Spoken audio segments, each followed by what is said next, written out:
বাংলাদেশ বিশ্বকাপে সুপার 8-এ খেলতে যাবে কিনা তার ফয়সালা হবে এই মাঠেই, সেন্ট ভিনসেন্টে। তবে এই মাঠ কিন্তু বাংলাদেশের জন্য নতুন না, এই মাঠে বাংলাদেশ অতীতেও খেলেছে, আছে কিছু সুখ স্মৃতি। তবে সবশেষ যে ম্যাচটা এই মাঠে হয়েছিল আন্তর্জাতিক ম্যাচ, সেই ম্যাচেও কিন্তু খেলেছে বাংলাদেশ দল। তবে তারও আগে বাংলাদেশের ক্রিকেট ইতিহাসে দেশের বাইরে প্রথম যে সিরিজ জয় সেটাও কিন্তু হয়েছিল এই মাঠে, এবং সেই সিরিজে দলের সঙ্গে ছিলেন বিসিবি পরিচালক, ক্রিকেট সংগঠক, যার ধ্যান জ্ঞান ক্রিকেট, কয়েক যুগ ধরে যিনি ক্রিকেটের সঙ্গে জড়িত, আহমেদ সাজ্জাদুল আলম ববি। ববি ভাই, 2009 দেড় দশক আগে ফিরে যেতে চাই, আপনি তো টিমের সঙ্গে ছিলেন। মাশরাফি হুট করে প্রথম টেস্ট ইনজুরিতে পড়লো, সাকিব ক্যাপ্টেনশিপ হলো, বাংলাদেশ জিতলে, একটু যদি সেই স্মৃতিটা একটু যদি রোমন্থন করতেন। এটা একটু আসলে নস্টালজিক একটা ব্যাপার আমার জন্য, কারণ সেই সময় আমরা টেস্ট খেলছি, টেস্টে খুব একটা আমাদের সুখকর ছিল না আমাদের পারফরমেন্সগুলি, বাট এখানে এসে আমরা কিন্তু সিরিজই জিতে যাই এবং ওডিআই সিরিজও আমরা জিতি। সেই সময় আমি ছিলাম, আর শফিকুল খিরা সাহেব ছিলেন টিম অপারেশনস ম্যানেজার, সাকিব এবং আমি টিমের থেকে যথেষ্ট কোঅপারেশন পেয়েছি ওই সময়, এবং আমার মনে হয় ওই সিরিজটা সবাই এনজয় করেছে। আমরা খুব ভালো স্মৃতি নিয়ে আবার দেশে ফিরিয়ে যাই, ওডিআই সিরিজ এবং টেস্ট সিরিজ। দাগ লাগুক যতবার, বার্জার ইজি ক্লিন একবার।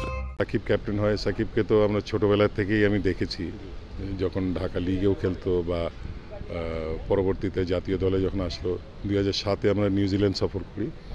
সেই সময় তো জাস্ট লাইক এ স্কুল বয়, বাসের মধ্যে হই হুল্লা করতে করতো, মাঝে মাঝে বিরক্তও লাগতো, কিন্তু যেহেতু দলের মুরব্বি তো আমাদের সেইভাবেই হ্যান্ডেল করতে হতো, এবং তারা মাঠে সেটা পারফর্ম করে দেখিয়ে দিয়েছে।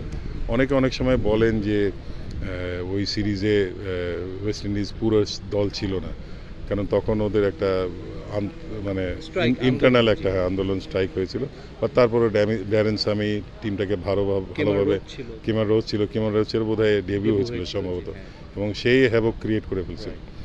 তো আমরা ওই স্মৃতিটা রোমন্থন করি প্রায় নিজেরা যখন একা থাকি। আমাদের যা এখন অভিজ্ঞতা সাকিব বা অন্যান্যদের হয়েছে, সেটা দিয়ে এই ম্যাচটা আমরা উতরে যাব, এবং পরবর্তী নেপাল আছে, এবং আমাদের নিশ্চয়ই বাংলাদেশকে আমরা সেকেন্ড রাউন্ডে দেখতে পাবো, সেটাই সবার প্রত্যাশা। একটু সাকিবের কথা জানতে চাই, সাকিবের স্মৃতি বিজড়িত মাঠ যেটা বলছিলাম, সাকিব একটু ব্যাট প্যাচের মধ্য দিয়ে যাচ্ছে, এটা সবাই দেখছে, বলছে, অনেকে এটাও বলছে সাকিব নাকি ফুরিয়ে গেছে, অনেকে আমরা যদি দেখি। আই ডোন্ট থিঙ্ক সো যে সাকিব ফুরিয়ে গেছে, ওরা এখনও দেওয়ার অনেক কিছু আছে, এবং আমি জানি, আমার বিশ্বাস যে আমাদের সেকেন্ড রাউন্ডে নিয়ে যাওয়ার জন্য ও ঝলসে উঠবেই, এই বিশ্বাস আছে, আমাদের এই আস্থা আছে।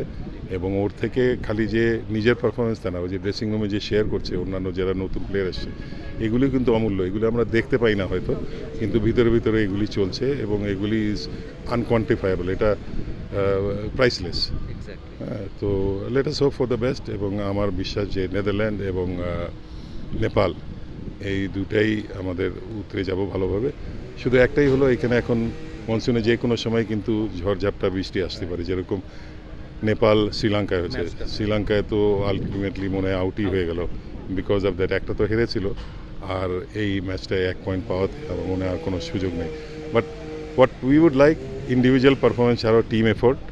এখানে সাকিব করলো কি না করলো সেটা বিষয় না, অন্যান্যরাও পারলো কি না পারলো, একটা টিম এফোর্টে আমরা এগিয়ে যাব দ্বিতীয় রাউন্ডে। টাইট ম্যাচ হারলে কিন্তু খারাপ লাগে, কষ্টটা অনেক বেশি, মনে ক্ষত দাগ কেটে রাখে।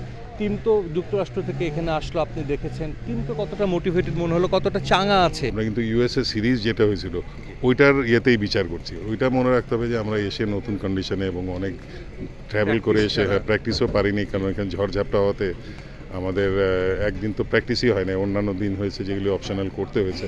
বাট আই বিলিভ ওই টিম ওই খোলস থেকে বেরিয়ে এসছে, এবং এইখানে তাদের যে ফুল পোটেনশিয়াল যা আছে সেটা এখানে বিকশিত হবে। আমাদেরও কিন্তু প্রত্যাশা সেটাই, বাংলাদেশ শেষ দুটো ম্যাচ জিতুক এবং সুপার 8-এ পা রাখুক। ডেফিনেটলি সাকিব আল হাসানকে অনেক কথা হচ্ছে, কিন্তু আমরা এটাও জানি যখন তাকে নিয়ে সমালোচনা হয় তিনি কিন্তু ঠিকই তার জবাবটা দেন মাঠের 22 গজে।